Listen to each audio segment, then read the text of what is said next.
दोस्तों जय श्री राम, जय श्री बालाजी महाराज। दोस्तों कैसे हो आप सब? आशा करते हैं कि आप सब जो हैं सुरक्षित हैं, स्वस्थ हैं और बाबा की असीम कृपा सब पर बनी हुई है। तो दोस्तों जैसा कि आप सभी को भी पता है कि मैं आपके लिए हर रोज़ जो है नई नई वीडियो लाने की कोशिश करती हूँ और जो है आपसे सवाल जवाब भी हम पूछते रहते हैं। तो बहुत ही ज़्यादा एंटरटेनमेंट भी होता है और बहुत ज़्यादा मज़ा भी आ रहा है वीडियो बनाने में। और दोस्तों आपका बहुत भरपूर प्यार भी मिल रहा है।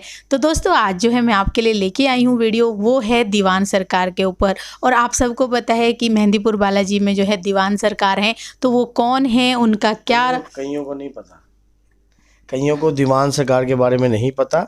आज जो आप पूछ रहे क्वेश्चन मतलब तो हम बताएंगे। वो तो वहाँ पे ये तो पता है कि मेहंदीपुर में है ना, ये तो सभी को पता है कि दीवान सरकार हैं, तो उनका क्या रोल है वहाँ पे, वो क्यों क्या काम करते हैं, उनका जो है वहाँ पे जाते हैं हम जब, तो उनके वहाँ पे जाना क्या अनिवार्य है। बहुत सारी बातें आपको इस वीडियो में ही पता चलने वाली हैं। अगर आपको नहीं पता है तो दोस्तों अंत तक इस वीडियो को ज़रूर देखें। अगर वीडियो अच्छी लगती है तो लाइक करें, शेयर करें, कमेंट करें। और अगर आप चैनल पर पहली बार हैं तो चैनल को ज़रूर सब्सक्राइब करें, साथ में बेल आइकन है उसको प्रेस करें ताकि आने वाली हर एक वीडियो की नोटिफिकेशन सबसे पहले आप तक पहुंच जाए। तो चलिए दोस्तों शुरू करते हैं आज की वीडियो। जय श्री राम। जय श्री राम, जय श्री बालाजी महाराज। जैसा कि हर बार मैं कहता हूँ कि मेहंदीपुर सरकार की कृपा आपके परिवार पर हमेशा बरकरार रहे और इसमें कोई संदेह नहीं है कि आपका प्रेम नहीं मिल रहा, आपका भरपूर प्रेम मिल रहा है। इस प्रेम के लिए मैं आपका तहे दिल से धन्यवाद करता हूं, जो आप लगातार हमारी वीडियो को देख रहे हो और शेयर भी कर रहे हो और लाइक कमेंट भी कर रहे हो। तो ऐसी बात नहीं है। देखिए हमारा एक उद्देश्य है कि अधिक से अधिक ज्ञानवर्धक वीडियो लेके आना।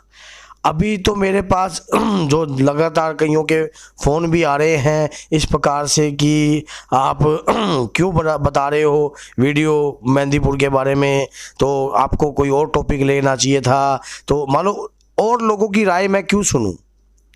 फ़ोन जो व्यक्ति करते हैं उनकी राय हम क्यों सुने, किस लिए सुने? हमें अपने बाबा की तारीफ़ करनी है। उस तारीफ़ करने में कोई भी हम बाबा का संदेह नहीं है, क्योंकि जो चीज़ अपने में प्रत्यक्ष को कभी प्रमाण नहीं देना पड़ता और बाबा स्वयं शक्तिशाली हैं, ये इसमें उनको कोई प्रमाण देने की ज़रूरत नहीं है। और बहुत सी चीज़ें ऐसी हैं जो मेहंदीपुर में, जैसे लोग कहते हैं कि वहाँ नहीं कटती। भैया आज मैं आपको उस पर्दे के ऊपर से राज उठाऊंगा कि आप सबसे बड़ी गलती क्या कर रहे हो। आप क्या गलती करते हो? आप दरखास्त लगाते समय क्या गलती करते हो, क्या कार्रवाई नहीं करते हो? तो आज गौर से सुन लेना। आज की जो वीडियो है बहुत ही ज़्यादा उपयोगी होने वाली है उनके लिए कि जिनके संकट बोलते नहीं है और जिनको मान लो अभी मेहंदीपुर के अंदर दरखास्त लगाने का पूर्ण ज्ञान नहीं है। मैं आज आपको दरखास्त लगाने का पूर्ण ज्ञान बताता हूँ। मेहंदीपुर में सबसे पहला जो आपका दरखास्त लगाने का जो होता है, जैसे कि आपने एक दरखास्त ले ली कटोरी की, उस कटोरी की दरखास्त में हम श्री बालाजी महाराज के आगे, मैंने इस पे एक वीडियो बना रखी है, लेकिन उसमें मैंने दीवान सरकार का बारे में नहीं बताया। पता नहीं बताया है या नहीं बताया, या वो चैप्टर स्लिप हो गया हो तो मैं आपसे क्षमा मांगता हूं। तो मैं आज टोटल ही चैप्टर दीवान सरकार के बारे में होगा। पूर्ण आपको पता लगेगा, पूर्ण जानकारी पता लगेगी कि दीवान सरकार कौन है, उनका क्या रोल है वहाँ पर और वो किस प्रकार का कार्य वहाँ पर करते हैं और हमारे लिए वो कार्य किस प्रकार वो मान लो एक प्रमुख तौर पर हमारे कार्य में सबसे ज़्यादा रुचि अहम रोल है जिनका, वो भी मैं आपको बताऊंगा कि वहाँ पर क्या होगा कि जब आप दरखास्त लेते हो श्री बालाजी महाराज की श्री चरणों में दरखास्त लगाते हो, ऐसे ही जब आप आगे के स्टेप में जाते हो श्री भैरव बाबा के श्री चरणों में आप दरखास्त लगाते हो, वहाँ पर भी आप कटोरी कर देते हो तो वो अपने आप ही पतासा ले लेते हैं। ऐसे ही श्री प्रेतराज सरकार के, तो ऐसे ही हम क्या करते हैं, कहीं लोग वहीं से सीधा निकल जाते हैं। मैंने बहुत बार देखा है, अब तो मंदिर नवीन निर्माण हो गया, लेकिन मैंने पहले इतनी बार देखा है कि लोग सीधा निकल जाते थे। मेरे साथ के लोग जिनको मैं खुद भी लेके जाता था मेहंदीपुर में, वो भी क्या करते, सीधा निकल जाते थे। नहीं, जब तक उस दरखास्त को आपको पूर्ण फल जब मिलेगा जब आप दीवान सरकार पर भी उस दरखास्त का भोग लगाओगे। उस दरखास्त के 2 लड्डू और 1 पतासा उठाकर आपने दीवान सरकार पर रख देना है। जो दीवान सरकार का स्थान कौन सा है? प्रेतराज सरकार के बिल्कुल पीछे। प्रेतरा सरकार के बिल्कुल पीछे उनको हर प्रकार का जो कार्य है दिया गया है। जैसा कि दीवान का कार्य क्या होता है हमारे जीवन के अंदर, पहले के जो राजा महाराजा थे उनके अंदर किस प्रकार का एक दीवान का कार्य क्या होता था, क्या कार्य होता था कि जो समाज का जो धन एकत्र करना, उसका लेन देन का हिसाब रखना, इस प्रकार का लेन देन क्या है, ऐसे ही दीवान सरकार आपके संकटों का हिसाब रखते हैं। आपके जो संकट हैं वो कितने समय से मान लो भटक रहा है, उसका क्या कार्य है, जब तक वो दरखास्त आपकी वहां नहीं लगेगी तब तक संकट का हिसाब नहीं पहुंचेगा। अब बहुत से लोग कहते हैं हम मेहंदीपुर गए थे जी, लेकिन संकट फिर दोबारा आ गया, समझ गए। लेकिन दीवान सरकार का वहां पर हिसाब किताब देने के लिए आपको वो एप्लीकेशन भी देनी पड़ती है। 3 शक्तियों को भोग अनिवार्य है, लेकिन वहां भी भोग लगाया जाता है। उसी दरखास्त के 2 लड्डू 1 पतासा। उसके बाद जब आपका ये पूर्ण भोग लग जाता है, आपके संकटों का सारा हिसाब किताब कि ये व्यक्ति किस प्रकार की मृत्यु में मरा था, इसने कितने समय में इस व्यक्ति का नुकसान किया है, ये कितने समय से प्रेत योनि में है, कितने समय से ये व्यक्ति परेशान है, और कितने समय से इसने क्या क्या इसका नुकसान किया, क्या क्या, वो सारा हिसाब जो लेकर वो कहाँ जाते हैं, महामंत्री जी के पास। महामंत्री जी कौन है? महामंत्री जी जो श्री प्रेतराज सरकार है, महामंत्री जी के तौर पर नियुक्त हैं। उसी प्रकार वही सारा हिसाब किताब आपकी जो फाइल, जब मैं किसी व्यक्ति को कहता हूं ना कि मैं बोलता हूं कि आपकी, हम तो एक वकील है, आपका केस लड़े, तो उसी प्रकार से हम आपकी दलील वहां पहुंचाते हैं। जैसे ही आपकी अर्जी लग जाती है 281 रुपए की, उसी प्रकार की सारी दलीलें आपकी मेहंदीपुर में वहीं दीवान सरकार के अंडर में होकर जाती है। सारा केस वहीं से, सारा सिस्टम वहीं से, फाइल तैयार होती है, फाइल मेंटेनेंस होती है आपकी, जितना भी है सब, कि आपके संकट का हिसाब किताब, समय कितना, लेखा जोखा सारा दीवान सरकार के अंडर में है। दीवान सरकार से वही सारा लेखा जोखा श्री प्रेतराज सरकार के अंडर में आता है। दीवान सरकार एक प्रकार से ऐसा, मैं आपको एग्जाम्पल के तौर पे बता दूं, जैसे कि वित्त मंत्री, समझ गए, तो ये एक एग्जाम्पल के तौर पे बताया। दूसरी बात एक और है, आज मैं आपको बताऊंगा कि दीवान सरकार का भोग, एक विशेष भोग भी आपको लगाना चाहिए सैनिक भोग के साथ। जिन व्यक्तियों को पता है सैनिक भोग क्या है, उसके भी ऊपर भी हम कभी वीडियो बनाएंगे।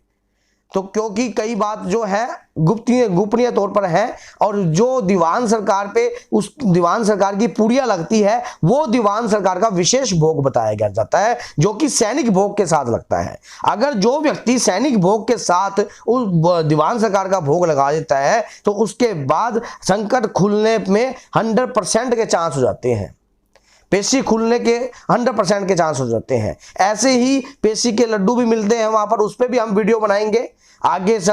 कोई मसान क्रिया चौकी वगैरह सब, उन सब के ऊपर हम वीडियो, पूरी मेहंदीपुर की संपूर्ण जानकारियों के ऊपर हम वीडियो बनाएंगे। आपका सिर्फ एक ही नैतिक फर्ज है, इस वीडियो को अधिक से अधिक शेयर करना और अधिक से अधिक चैनल को सब्सक्राइब करना। जितना भी अगर आप शेयर करोगे तो उतना ही धर्म का कार्य होगा। अब किस प्रकार आपने भोग लगाना है दीवान सरकार को? जब दीवान सरकार की आप पुड़िया, आप बाहर की दुकान पे जाओगे, आपने वहां दीवान सरकार की पुड़िया का भोग लगाना है। उसमें क्या होगा, 2 इलायची होती है और 1 या 2 लौंग होती हैं। कई बार वो 2 डाल देते हैं, कई बार 1 जो खंडित होती है वो हटा देना। आपने 2 लौंग अपनी तरफ से भी लगा सकते हो, 2 इलायची और 2 लौंग, और 2 रुपए की दरखास्त, 2 रुपए का सिक्का आप साथ में वहां पर उनके साथ वहां पे लगा सकते हो, या 5 का या 10 की दरखास्त भी लगा सकते हो अलग तौर पर। ये दीवान सरकार की एक किस्म का विशेष भोग है, और यही भोग जो है दीवान सरकार का सैनिक भोग के साथ लगता है। जब ये भोग लगता है तो उसके बाद जो आपका संकट किस श्रेणी का है, अगर दीवान सरकार खुद देख लेते हैं भैया ये संकट गंदा है, लुच्चा है, हरामी है, तो इस संकट को इस प्रकार की सजा देनी चाहिए, इसको भंगी वाड़ा देना चाहिए, इसको कुंडी देनी चाहिए, इसको नरक कुंड देना चाहिए, इसको मसान कुंड देना चाहिए, इसको अग्नि कुंड देना चाहिए। इस प्रकार की जो विशेष हम आगे अग्नि कुंड, मसान कुंड, नरक कुंड और इस प्रकार की सभी कुंडों के ऊपर हम वीडियो बनाएंगे। और पत्थर पेशी के ऊपर भी, अज्ञात पत्थर पेशी और जो मान लो सूक्ष्म रूप से पत्थरपेशी और जो रियल रूप से पत्थरपेशी है, उन सब के ऊपर भी मैं वीडियो बनाऊंगा। लेकिन जब धीरे धीरे स्टेप बाय स्टेप को आप कमेंट करके, अगर आप धीरे धीरे इसको चैनल जितना हमारा ग्रो करता जाएगा, मैं चाहता हूं कि वो जो टॉपिक है हम धीरे धीरे, जब इसके धीरे धीरे हमारा चैनल ज़्यादा पब्लिक में आ जाएगा, तब उसके बाद इस प्रकार की वीडियो पे भी हम मालूम बताएंगे आपको कि जो संकट नहीं बोलते उनको किस प्रकार की सजा देनी चाहिए, जो संकट नहीं मान रहे उनको किस प्रकार की सजा देनी चाहिए। तो जितना भी नियुक्त कार्य है, आपके संकटों का हिसाब किताब लेखा जोखा सब दीवान सरकार के अंडर में आता है, और दीवान सरकार ही आपका लेखा जोखा श्री प्रेतरा सरकार पर पहुंचाते हैं। प्रेतरा सरकार से फिर श्री बालाजी सरकार जाते हैं। तो उसी प्रकार सारा हिसाब किताब जो है राजा जी के पास पहुंचता है, जो कि श्री बालाजी महाराज है। उनके ऊपर जो सारा फैसला होता है, उसके बाद कोतवाल कप्तान पे भी जाते हैं, जो कि श्री भैरव बाबा है। और कोतवाल कप्तान जी की वीडियो हमारी रह गई है, कोतवाल कप्तान की भी वीडियो हम बनाएंगे। तो वहाँ पर भी वो सारे चौकी के इंचार्ज हैं, जितना भी सारा कार्य होता है, हर प्रकार के संकट भूत प्रेत जो भी गंदी से गंदी लुची जिन्न मिसानी सानी सब संकटों का हिसाब किताब वहाँ जाता है।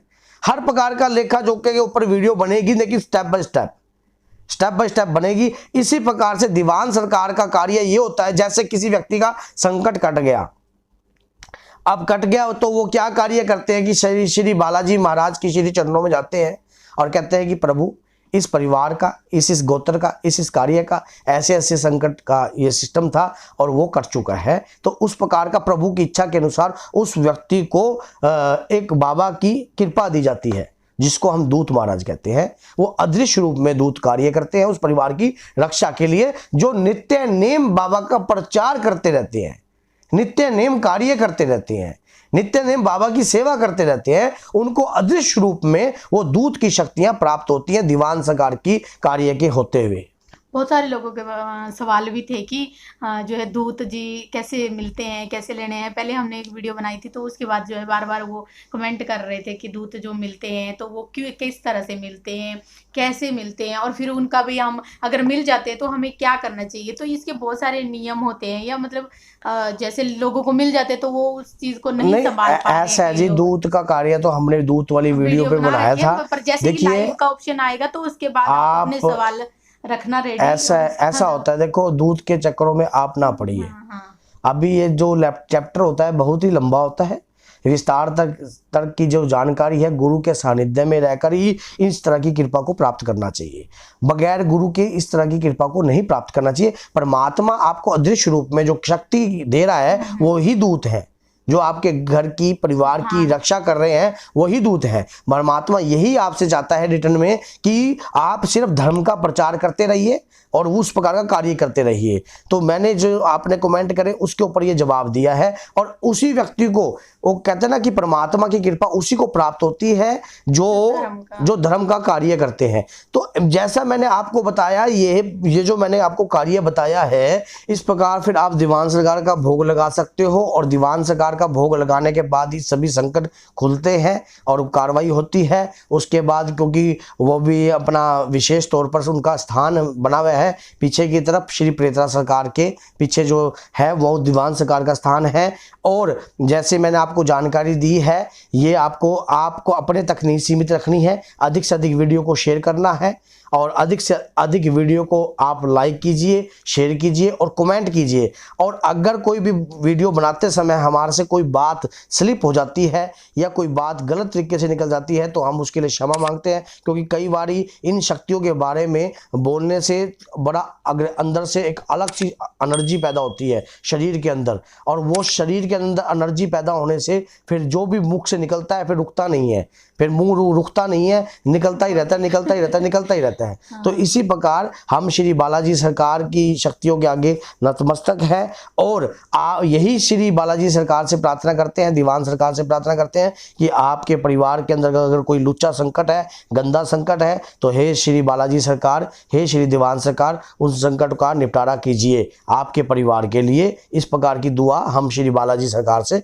करते हैं। दोस्तों वीडियो अच्छी लगी है तो लाइक कीजिए, शेयर कीजिए कीजिए और कमेंट कीजिए और चैनल को सब्सक्राइब कीजिए। इस प्रकार का जो मैंने आपको ये ज्ञान दिया है दीवान सरकार के बारे में, बहुत से लोग नहीं जानते थे दीवान सरकार की महत्वता के बारे में और उनके सवाल भी थे। मैंने आपको अगर किसी भी प्रकार से अगर किसी को भी इस प्रकार का मान लो क्वेश्चन मार्क है किसी के दिमाग में, तो वो हमारे से फ़ोन करके व्हाट्सएप पे लिख कर या फिर किसी तरह कमेंट कर कर हमारे से पूछ सकता है।